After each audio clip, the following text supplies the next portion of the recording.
Hello and welcome to the Sunshine Connection. My name is Ian, or Platy the Sunshine Platypus, and I am having a lovely conversation today with Cole Lupoli. Hello.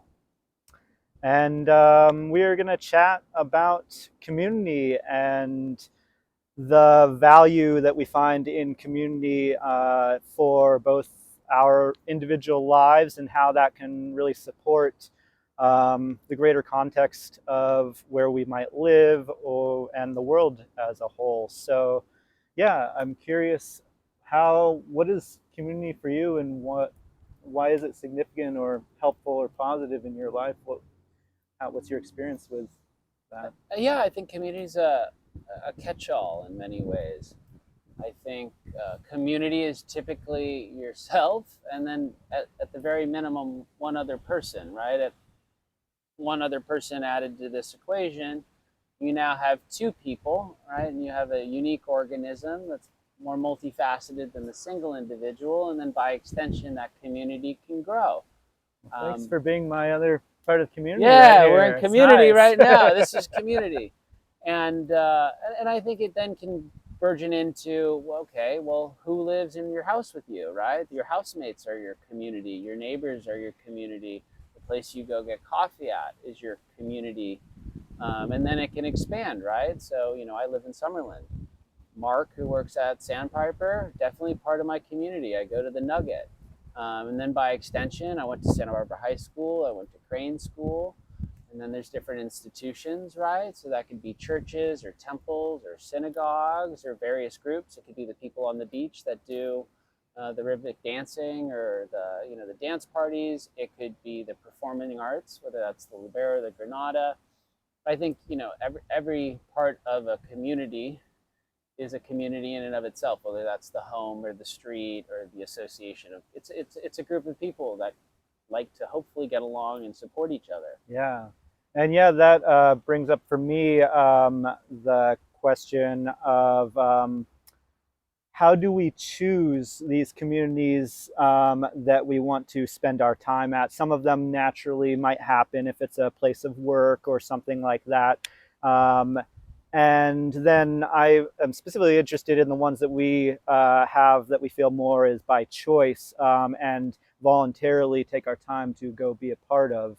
And I'll just start for myself of where I'm at with that is these communities that I choose to spend more time with, connecting with, is the ones where I feel a strong resonation with the people that are there, that we have common life interests, excitements. Sometimes it might be around a certain subject, like you mentioned, the dance. That's a big part of my community because I love to dance and getting to dance with people or by myself, but amongst others that are, in the similar space feels really good.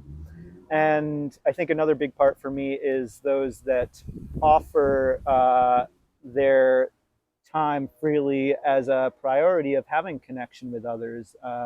We live in a world that uh, is quite busy, and it's easy for people to get lost in that. I've experienced that for sure. And so that common yes to, hey, do you want to hang out, do you want to sit here and make a video together and chat, and getting that mutual yes. So that's something that for me feels really good as well, that voluntary, like, hey, I'd like to spend time with you. And when I feel that from someone else in a whatever community context, that feels good and makes me want to spend more time uh, nurturing that.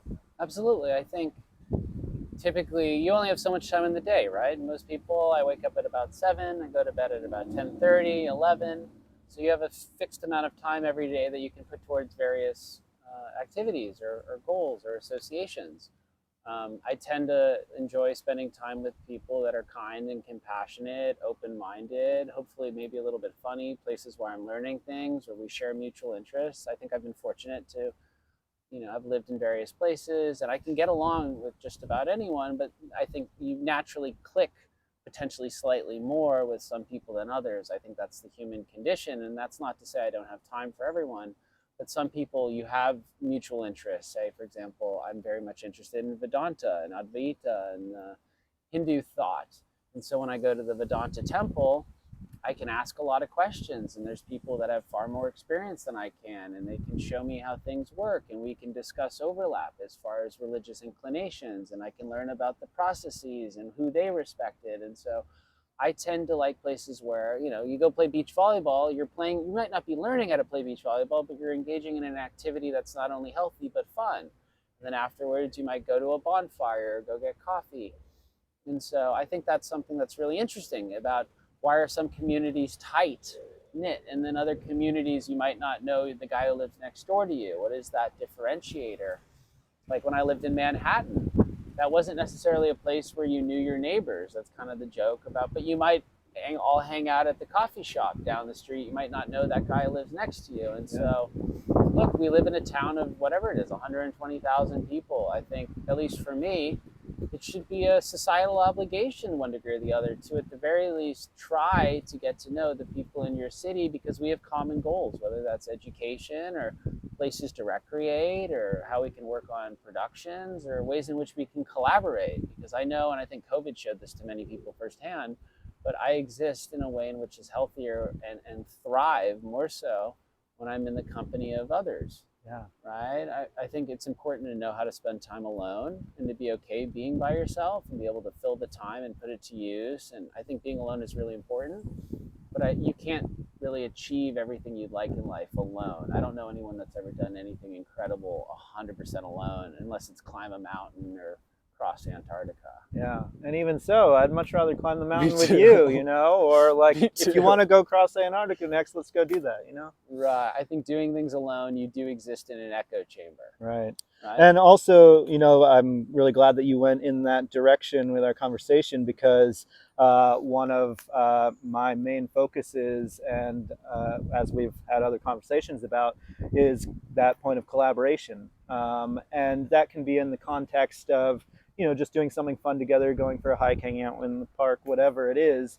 All the way on up to collaborating on a project together, or a business, or living together, or etc. I mean, there's all the different levels, and looking at what what is stopping us as humans from being more collaborative in this way? Because I think that that's something that would be really beneficial to figure out, and something I've been working on to understand more. Because again, it seems like more of a select few that I meet, such as yourself, that is, the yes, let's do Thank that. you. So thank you, I appreciate that. And seeking, the hangups, because I think there's a lot of amazing people out there sharing their light. I've noticed that sometimes, kind of, you're touching on it before, of all different things going on in this town. There's a lot of amazing things and people shining their light in this town and other places as well. And places that I find that people don't know about each other. Like, even if they're organizations that are very related or have similar goals or alignments and stuff, and they've never heard of each other, and I have, because I love to just find all those things and help connect. Mm-hmm. And I'm like, hey, let's work together on all of this. Like, we have similar interest in, community. Let's do that together, or talk about it, or whatever. Just kind of help build and strengthen those things. So I don't know. Sometimes I wonder, is it good to kind of see what's holding that up and then work from there so that we can come up with ideas for that? I think, the busyness is one thing, that it's that focus. How do we take the time and feel like, oh, I have time to take out, or you have time to take out of your day to do this and work to collaborate on something together? Absolutely. I think, every culture is kind of different. I've lived in Italy and I've lived in Mexico and I've lived in Australia, and every culture is kind of different. Every city is different. Santa Barbara is different than LA, is different than New York City. I have a French friend who's the food and beverage manager at the El Encanto, and I think he pointed something out, which I had observed myself living in Italy. Whereas he said just in France, if it was a Saturday, everyone might kind of ride their bikes to the park with no intention necessarily of knowing what they were doing at 3, but everyone would get to the park and play cards and maybe have some wine and picnic, and then there wasn't like a set rigid agenda Yeah. for like multiple days. Of course you have to work, but like once you get off work, yeah, maybe there's a show you're going to, but after work you're like, oh, I'm going to go wander around downtown, or I'm going to go wander along the beach, and then if I find something, maybe I'll engage in it until I have that other cutoff, hard cutoff. And I think it's interesting with like a phone, right? I have an app company, oddly enough, and I'm not a huge phone guy. And often when I would travel, I wouldn't even bring my phone. I'd bring Uh-huh. it with me, but I'd leave it in the hostel I because I'd remember be, the days before we had phones. Traveling was so amazing. The yeah, golden I just ages leave of it at the travel. hostel, and I usually go play pool. So I'd be like, ask a guy, where's a pool hall? And I wouldn't get there necessarily quickly, but along the way, I'd see a taco place. I'd get the tacos. I'm like, where's a good place? Do you guys have like a brewery here? And then at a certain point, I might end up at a pool hall. And then and I was always open to like certain things that I like: music, food, people, places to congregate. And I didn't have like a set agenda of what had to be done. There wasn't a fixed idea of what I was supposed to do that evening, and it Yeah. kind of put it to the ether. And then when things that arose that were fun to engage in, I did them. I don't really think it's that complicated, frankly. Yeah, well, I think it's a way of understanding how things work and observing. I love the permaculture idea of observe and interact.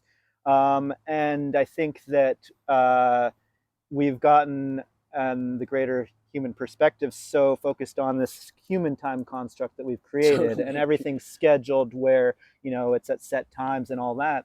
And in my observation, maybe yours too, the universe doesn't work that way. It works more in flow and leaving time open for serendipitous moments or chance meetings, or like you said, have these set deadlines. But in between that, people are like, maybe you'll just be at the beach place or wherever it is and start having a conversation. That just happened to me this morning. Like, we had our meeting time to hang out today, but before that, I had an open section of time and I was at the coffee shop writing some stuff and doing some work. And I met a couple people, one that was a really special connection that was exactly what I've been calling in for connecting with people. Mm-hmm.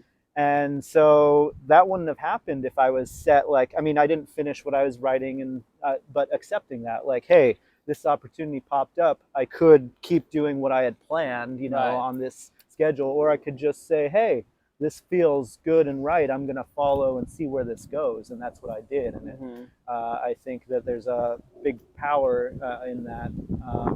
I'm also curious because you're mentioning on that you started by saying all the different places around the world that you've been, and these different ways of doing it. And your example was outside of the States.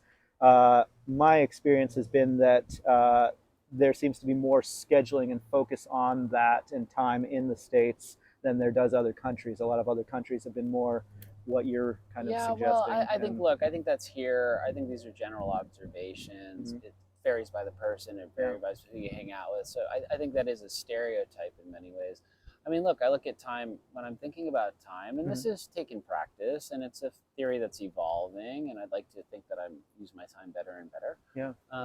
But yeah, I mean, look, if I have a time to be somewhere, I try to be there at that time or early, because that's not really my time, it's someone else's time, Mhm, right? So I try to show up early to respect that other person's time. And then when there's a set sort of certain group of things that I'm supposed to be doing, mhm, right? Like, say I'm at work, then like, what are the objectives? What are the hierarchies of priorities? And let me optimize such that I do what I need to do in the given time that I needed to do, so that the deadline, because sometimes you have an event or like things actually have a time frame that you have to follow. If you do not get certain things figured out, you will not pull off what you said you would pull off. And it's not pulling it off for me, it's pulling it off for my boss. Of course, there's an integrity part to it, mhm. but if you're not prepared for things that come up, then you won't do them to your best of your ability. But really, beyond that, I mean, and look, I think there's many studies. If you get more than 7 hours or 8 hours of sleep, 7 hours is fine, 8 hours is optimal, nine might even be not as good. Yeah. And so then, of course, I need to sleep. But beyond that, Jerry Garcia said it well. He's like, I don't tend to do things I don't like to do unless I have to. Uh-huh. Okay. And then the other one too is, I don't worry about things because either I encounter them, when they show up, in which case I have to just handle them. Or if it's something that might cause me stress or worry, I do my best to prepare for it so I don't have to stress it, because all I can do is prepare for something. If it's a day away and I'm worried about it, then I'll do things to prepare, and that's the best I can do. I mean, it's that or kill yourself. Uh-huh. So I Can don't. you elaborate more on the your just response to the Jerry Garcia quote? You're kind of like, okay, like what? How do you relate to that idea, that quote that you just shared? Well, I think there's certain bare minimums that people like to have. It's nice to have a place to put your head down that has a roof. It's nice to have running water. It's nice to have enough money in your pocket that you can, you can buy a 1.99 Taco Bell burrito Mm-hmm. that will get you through the day and live off water. So you could have a $10 budget. And I've done really basic bare minimum trips where, like, yeah, I went did cool hiking and all that, but like Uh-huh. I spent almost no money, but I went everywhere I wanted to go. I didn't spend a lot of money on drinking or unnecessary things, but you can stick to a budget pretty. And yes, inflation's high and gas prices, but like, you look at what the costs are, and then you say, like, what do I need to live today? Like Yeah. 3 meals, 2 meals, enough water. Okay, do I need gas? What am I trying to do? What events are free in town? Uh-huh. And you don't have to spend more money than you need to. So, and of course, you have to earn money to a certain degree, or you know where it comes from. It's a simple budgeting process. And so as a result, if it's 7 o'clock at night, you don't have to go slave if you're just getting money for no, unless you're saving it to Right. either hold on to for a rainy day or to put towards something valuable. Yeah. So you don't have to go work a job you don't like if there's an opportunity to work a job that you would like, Right. right? And I think that also, for me, goes into that alignment with, like, for example, a job or something like that, that resonates with us and our sense of purpose. And I think that that can also be a unifying factor for this question of, well, how do we bring about more collaboration in this world? Many of us can feel this maybe time constraint or whatever, these things that we might have to do, or responsibilities, obligations in our life. And so sometimes we can feel limited available time. So it's like, well, if we can take that time and align our sense of purpose and what feels good and excites us in life, to those other people that also share that and do something. I mean, whether that be an organization or like, hey, we want to create community events together. Right. That's something that feels like a sense of purpose for you as well as for me. And so now we have something to bring us together in a way that feels like we're really creating and doing something that feels significant and of value Totally. for ourselves and our journey in this, our soul's journey I here. think that's a good question. Like, what genuinely makes you happy? I don't. It took me a long time to get there, and I'm still trying to figure that out. But like, yeah, I mean, the reason I like throwing events was when I was in college. The first large event I threw, because I was elected social chair of my frat, Mm-hmm. because I genuinely just really loved my fraternity brothers, Mm-hmm. and I liked throwing parties, and there were no pay barriers. Anyone could come. It was just a good vibe, and it was Yeah. free, right? Free money. I just remember standing on the balcony of our big house and watching the 1,500 people have a great time with the Yeah. DJ outside, and I was running around the whole time. It was like my job to make sure everything was fine, security, drinks, all that. I just stood there and people are laughing and giggling. One guy ended up marrying someone from that group. You know what I mean? Yeah. It was like a memorable time in existence for many Yes. people. And I was like, wow, my hard work and the help of others, it wasn't me who just did it. I was like, wow, that was like a memorable time that people will fondly reflect upon. Yes. Like, that's a pretty cool, it's not a tangible good, but like, I think experiences are super important. So I always like that. And then products that I like. I mean, I've had different companies and businesses wherein I have products that I think genuinely someone appreciates and likes, whether they're from a certain place and they have a certain tradition and history and they're well made and sustainably sourced, and there's just like, it all makes sense. It's easy to get rid of a product like that Yeah. because people not only want it but appreciate it, but it's done in a way in which you can like have a sense of self about, right? Like, okay, everyone's being taken care of in that whole supply chain, and that's like, that's a good feeling. And Yeah. so I would say, look, it's easy to have a conversation and be rah rah rah about something, because like, who doesn't like a good idea, right? Like, oh yeah, let's start a this and this, and we'll go to Guatemala and we'll buy a plantation and we'll give everyone a free, Yeah. and we'll do this. You can talk about it, but then when it actually comes down to like, well, how much money have you saved? All right, let's get that ticket to Guatemala City. Like, Let's go scout the real estate. Let's talk, because like the logistics that go into pulling off any great project Yeah. are there's a reason why people don't do it. Yeah. And There's a reason why that happens. I think for me, yeah, that speaks to the importance and significance of just taking action on even, what one might say as baby steps or just small little pieces that we can empower ourselves with being able to do, you know, potentially by ourselves, because that's someone that we can always, count on versus needing someone else's uh, whatever collaboration on that. And it makes me think, I was just mentioning before, about one reason why I like to make these videos is because it's amazing if I get someone to talk with about some cool thing like yourself. Thank you. And also I do the videos by myself, so that is something that I can always do. If I have something I'd like to share, I can just go and do that. And then what you were saying before, well, you were saying about experiences and products. I also love the experience aspect of sharing that. I've also loved to host events and have done tons of that, especially when you have a unifying thing like building a festival or doing a music event like you're saying about doing, where you get to see all the little pieces come together, especially in the context of a festival. You got your little team that you're working with, and you're very focused on creating that part of it. And then that step back, to see the whole big picture, that there's all these little teams coming together, doing their little part in the whole thing to create Mm-hmm. this one amazing experience.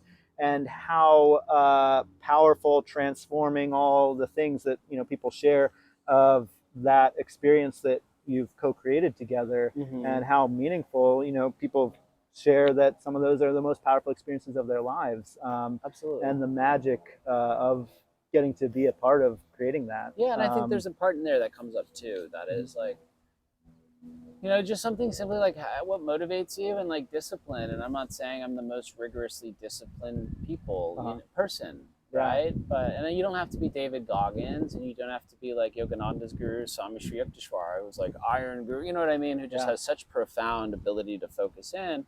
But like I did this when I lived in Nashville, right? It was like I wanted to get into Kriya Yoga, which is the Paramahansa Yogananda, Swami Sri Yukteswar, Lahiri Masaya, Mahavatar Babaji, and it was meditate every day for an hour following a certain protocol, not at a certain time, but every day for an hour. And I did that probably 99% of the days, 99% of the days. Uh-huh.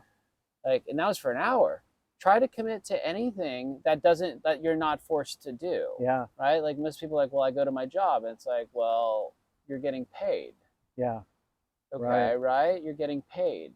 Like what actually motivates? Are you motivated by the fear of like not having a house, or the fear of not having food, or the fear of not being able to pay for your girlfriend's meal? That's like, not to be gender stereotype, but like, what is that motivation that's actually driving you to go work the job? And if Yeah. you can sit and quietly meditate, or even just go try to run 15, set a goal. Like I remember the first time I did a half marathon, I was really proud of myself. I was like, I think I did 14 and a half miles. I was like, wow, okay. I actually ran 14 and a half miles. That's pretty good. I bet I could run 28 miles now. If I could Yeah. do half of it, I'm sure I could do more. But just having like little goals and trying to hit them on a daily basis, like it takes, I think, and that's something I read too, and this probably is relatively well known, Uh-huh. but New Year's resolutions. Something like 85% of people break them after like 15 days. I don't know what that says about our culture, but like, what, Yeah. I don't like, you couldn't even stick to your New Year's resolution for a month. Right. Well, and I want to acknowledge and recognize, I mean, just the statistics on those kind of things. Like you're saying, all the things like it takes so and so days to develop a routine, to stick with it, etc. And a lot of the advice out there of people talking about how to be more disciplined, focus, all these things. This is something that I also, and we've talked too about having so many interests in life. It's easy, all my stuff, yes, has a holistic kind of way they're all connected together because everything in life is connected. And at the same time, like, I'm not personally interested in just only doing one thing. I like a little bit of it all. And I just was watching someone's video recently about that, of that he isn't a morning person or a evening person, or he just fits it in when it works.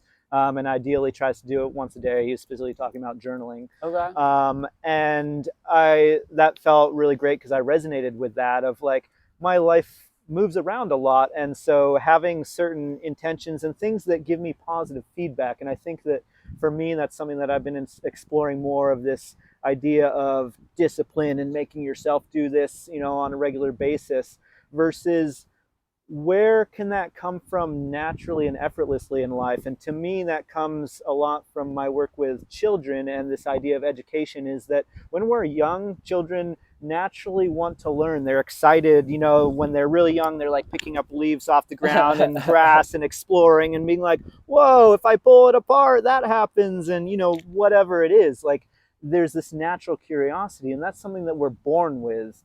And that can, and I won't go into the details of the education stuff, but that can dull and be directed in different ways by the adult world and stuff. Point being is that we have from birth that natural curiosity and excitement and enthusiasm. So what if instead we take this idea of discipline and you got to just stick with something too? Well, where does that naturally come from? Oh, I'm excited about connecting with people in community and helping others to connect. Absolutely. Well, why don't we use that instead of this idea of discipline? You have to do this to, oh, what naturally excites us and makes us enthusiastic, and what do we want that connection to be, Yeah, no, I think I maybe I mischaracterized the word discipline. I think what I was Well, trying to and I'm not like no, it's saying that okay. No, about this you. is I'm a good just bringing point. it up This is as a a good point. topic. Yeah. It's not so much like the discipline to do something every day. It's like set a goal and be like, I wonder if I can Uh-huh. like align my intention with this goal that might be silly, but let me see if I can like for myself Yeah. have the like ability to follow through. And it's interesting, like, I used to collect antique sheet music, and since I was a child, it wasn't no one told me to. I just liked stuff, and I'd save my money and buy masks and antique sheet music and coins, and I genuinely liked the history behind things. Like, oh, it's a buffalo head coin. When did they buffalo penny? Yeah. When did they start? Why did they start? Oh, the silver dollar, right? And it has JFK's head. Why does it have, like a natural curiosity over things? And I hike a lot, and during COVID, I even moved to Santa Fe just to get out and be in nature and hike. And I hiked every trail in all maps, and I was like, oh, let me get an app and let me look up all the leaves, and let me maybe see what its Latin name is and what Yeah. family it is, and like maybe there's some Native American medicinal properties. I mean, I'm walking the trail. Yeah. I may as well be a little bit more familiar. How do I know this isn't an interest of mine? And it's funny, there's like an almost infinite amount of things to study either on your phone, through your phone, or walking around. And maybe you don't have a natural interest in botany, or maybe you don't have a natural interest in like why certain rain clouds form that way, or Yeah. whatever it is. But there is an infinite amount of things nearly to put time and energy into looking into, so that when you walk around you can better appreciate, like, gosh, how did we get palm trees here? Where did the palm trees come from? Are Yeah. they natural? Were they all from here, or were they brought in? Or we have Spanish architecture. Okay, why do we have that Spanish architecture? What is that? And those are just the buildings we see every day. Yeah. Who are the architects in town?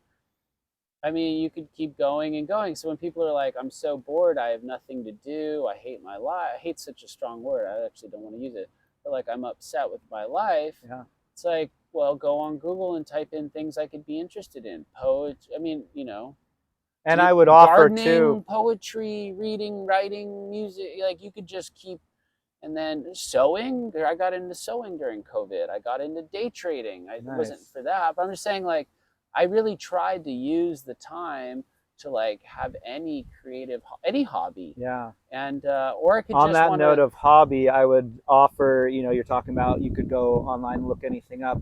I would offer being an important or very useful piece to couple that with an action. So a hobby. So maybe you look up gardening and then you go do it, but getting onto the ground physically in this earth or world to do whatever the thing is that you're interested in, that looking trees up out of curiosity is awesome.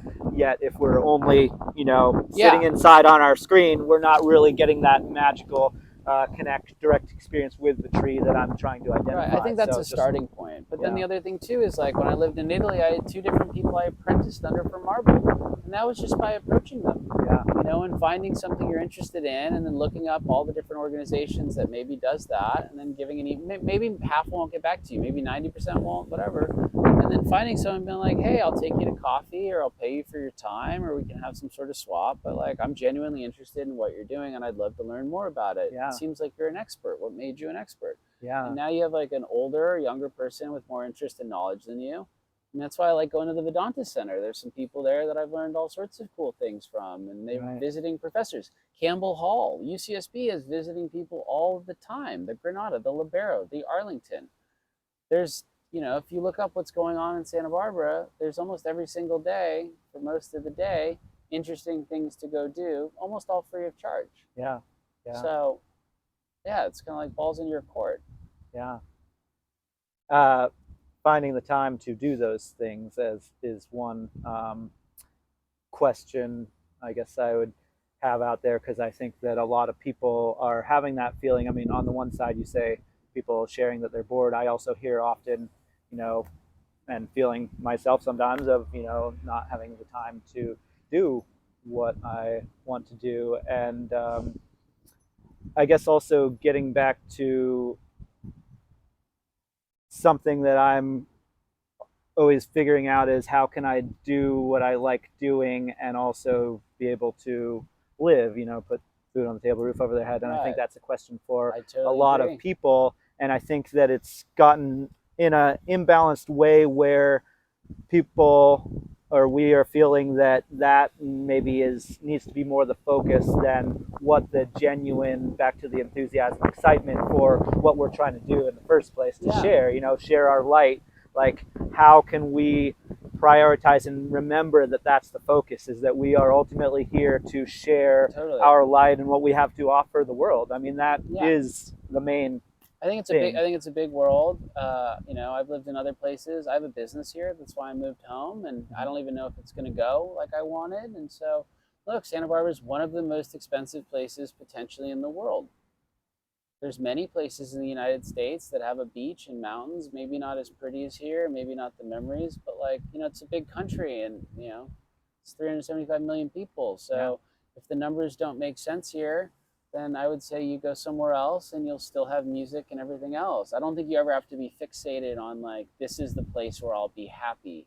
This is my home. Once you get like Right. super fixed to like, this is the only place, like, I think rent's crazy expensive and food is crazy expensive, and I daily have to justify to myself, why would I put up with this, frankly? Mhm. Because it's really great, but there's tons of great places, and you might have to drive 30 minutes, or there's pluses and minuses. This is one of the nicest places on earth, one of the nicest climates on earth. Yeah. There's profound wealth, and there's lack, like everywhere else. So you just have to look at, do I want to work a 45 to 60 hour job a week to make 60 grand to live at minimum, to live at like just above the poverty line Mhm. potentially?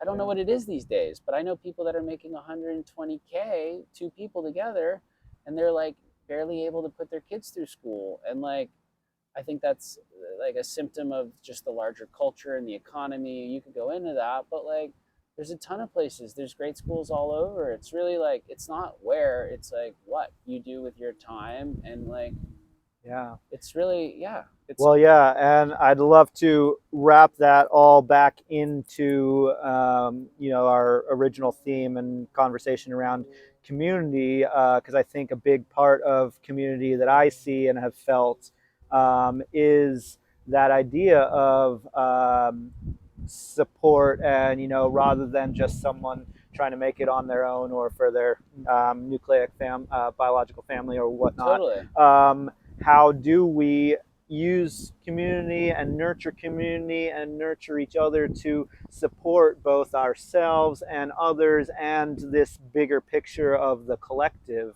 And so, yeah, wanting to just be aware yeah, that we've been chatting for a while. And again, I would say we can go down so many rabbit holes and have yeah, no, billions of conversations, but I always like in these videos to come to what is something that anybody, regardless of how much money they have or who they are, or where they live, could do on just a small scale, that we can empower ourselves as individuals to do, and not get caught up in that, oh, I'll do this when, or this is too Yeah, challenging, or what can I do? How can we answer that question of what can I do yeah. to bring community? So if you have Simple. an I can say idea that you'd like simply. to Yeah, I can say offer. simply like, if you're at like an open mic and you hear someone's music and you're like, oh, that's cool. Do you want to go play some music? And the guy's like, well, I really want to get a keyboard. You can be like, actually, I know a guy, or actually, you tell people about the places that they might have some overlap at, right? The guy's Yeah, like, I like drinking coffee, but I like Ethiopian dark roast. And you're like, oh, this one place, yeah, and Rebecca works there. She's really nice. You like make introductions and go out of your way to like recommend the things you like to your friends, and yeah, you share your. Some people don't do that as much, but like if I have connections that might help my buddy, yeah, I'll be like, oh, that's cool. All right, you're looking to go to like that type of festival. Like my buddy's in Oregon, and like he lives right around there. Like I'll connect you guys. Maybe you could even crash at his place, and he has a good network there. Like yeah, you like even if you don't know the person necessarily too well and you feel comfortable with it, you like introduce them to people right. and you connect people that are like minded. I mean, I think we are all at heart like yes, individuals, but also like connectors. And I think that's where like community really comes together Yeah, is connecting over similar interests. And then how does a community grow? Well, you tell your friends that might want to come, like, hey, I play volleyball. yeah, I'm going to play volleyball. Do you want to come? yeah, Right. And so nothing is just like this solo activity. You're always looking for more teammates for the band, and the band's always getting bigger, and you can play anywhere, and it's not exclusive. I've never been into like really exclusive stuff yeah. because I don't like barriers to access for people that would like the place and get along. Yeah, so what I hear in all of that is seeing people, seeing each other, hearing their story, what they're interested in, whether it be a common interest that we have that we're like, okay, let's go do that together, or if it's one where we can connect them with someone else who does share that common interest. So first, seeing people, not stepping out of ourselves and our own story, so that we can be open to hear other people's experience, what interests them, what makes them tick, all those things, what excites them in life. And then freely and openly offering a connection to that person, whether again it be a connection personally that we're going to continue to do something and connect further with each other, or freely and openly offering a connection with my buddy does this that I just heard that you're interested in. Maybe you could connect with them and do whatever. Here's Mm-hmm. their phone number or contact or whatever. Right. um, And doing that with as little, I think, again, I'm not the authoritative source on any of this, but like doing that with as little That's why I attachment. came to you, Cole. I thought you were the No, authoritative I'm just not source. trying to be like, do this, do that. It's more I just know. like, and try to do it with like out detachment and the joy of connecting people. Cause Yeah, like I've moved to cities and known no one. I've done that many times. And yeah, often it was like I met one guy who was really nice and he's like, hey, come over to like my house. And then I meet his housemates. And he's like, hey, we're going out with my friends. And it was really, you just had to meet that one person that like brought you into their bigger picture. And sometimes, don't get disheartened. Sometimes it took me like 2 months to find, or 3 months to find a group of people that I consistently spend time with. And that meant every night I go home and read or watch Netflix or do whatever I do. And you're like, but it's not you. I'd be like, oh gosh, I'm not social, or no, it's just you got to knock at. I think of Colonel Sanders. He went to 1,008 different chicken places with his seasoning before the place said yes. And then after that place said yes, everywhere wanted KFC yeah. or Edison. And those are business positions or solutions. But yeah, you got to knock at a lot of doors sometimes. And maybe it And is you, yeah, but maybe it isn't. And that just didn't work out. And so, like, don't get disenfranchised or upset that, like, just because you didn't make a connection, that no one else wants to make a connection. for sure. And I think interesting, on that note, that's also when we're going and knocking on doors and putting ourselves out there. And what I would like to distill, what we were just talking about, of the going and meeting people and connecting with them, offering connections, is the offering, for anyone who feels called to bring more of this connection in community and for yourselves, is to um, just think the next person that you're talking with, whether you just met them, maybe it's someone in line at the coffee shop, if you feel comfortable to start that conversation, or whoever it is, think about really take a moment to listen to them, their story and their experience, and say, is there any way that I could help support this person and what their, dream, their goal, their vision, etc. is? Do I know someone that could help them, or might be someone to talk to for whatever that they've just shared and told me? And really to practice this idea of being in service to others. And for Right. me, when I do that and I connect someone, and especially, and again, there's all the different levels, but I get feedback that it was really helpful, that makes me feel really good. And I'm like, wow, I just helped this person one step closer to their dream, or whatever they're Mm-hmm. trying to do. And so I think again, the distilled thing of that is listening to someone else and hearing, what their life is, and making some kind of offer and connection. Mm-hmm. Um, And I would pose one more thing, which yeah, I heard. I mean, I'm sure I didn't come up with it, but like, yeah, I think a genuine question or a genuine compliment can often lead to an interesting conversation, potentially very short, potentially longer. But if you saw someone's dog, you don't know many people, see someone's dog. It's a cool dog. What's its name? Oh, nice. How's your day going? yeah, I used to drive Lyft for fun and for money. Every exactly. person that got in, I'd usually say, over time, in the beginning, I didn't want to talk necessarily, but I was with them for one. Hey, how's your day going? Some people would just go fine and then sit there quietly on their phone. Half the people might have a conversation. I met friends, people invited me places. And at worst, you have no response and the person wants to do their own thing, which is totally cool. And at best, you might have a new friend. And I've Yeah. met tons of people just saying, hey, how's it going? Like, oh, your house has the oranges. I passed by there. They look good. Do you think I could even have one? Or Yes. can I grab one off the ground? And maybe that's like super extroverted, but like it's better than being totally alone too. Yeah, for sure. Right? And it's being genuine and it's being friendly and it's being genuinely curious. This isn't some ploy to get something. Right. You're genuinely making a connection, so Yeah, it can't really go wrong. And if definitely. that person thinks it's overly friendly, then it's kind of on them. For sure. And yeah, that's also can be an offering of, for those that maybe aren't as extroverted and that might feel uncomfortable to even make a comment, is an opportunity to push our edges and say, hey, like, it might not feel comfortable, but I also think that, person with their, or that dog is cute or has a fun smile that makes me happy. So I'm just going to say, hey, love your dog. It really Right. makes me smile because of its smile, whatever. But like, that little kind of challenge, if you will, to ourselves Right. of like, oh, do I feel okay about opening this connection, but I'm going to do it anyways, and just see what comes of it without having any kind of motives or intentions other than to open a connection, and that Absolutely. person can respond how they do, and then we, On roll to with the it. next one, Yeah, right? Yeah. exactly. Yeah, So, I think yeah, that's all great. cool.